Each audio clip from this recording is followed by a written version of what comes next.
আপনারা অনেকেই জানতে চেয়েছেন সোনালী ব্যাংকের এই এফডিআর পিডিএফটি কিভাবে ডাউনলোড করবেন।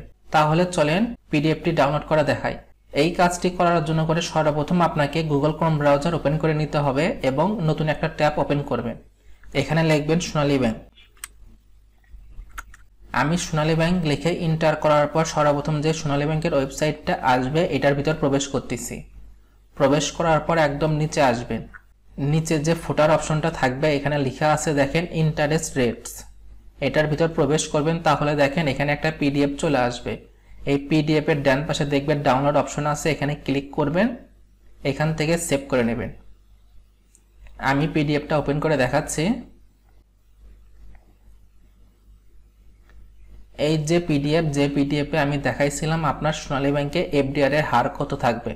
আপনি যদি এরকম আরো এফডিআর সম্পর্কিত ভিডিও পেতে চান তাহলে আমাদের এই চ্যানেলটি সাবস্ক্রাইব করে পাশে থাকবেন। Thank you for watching this video.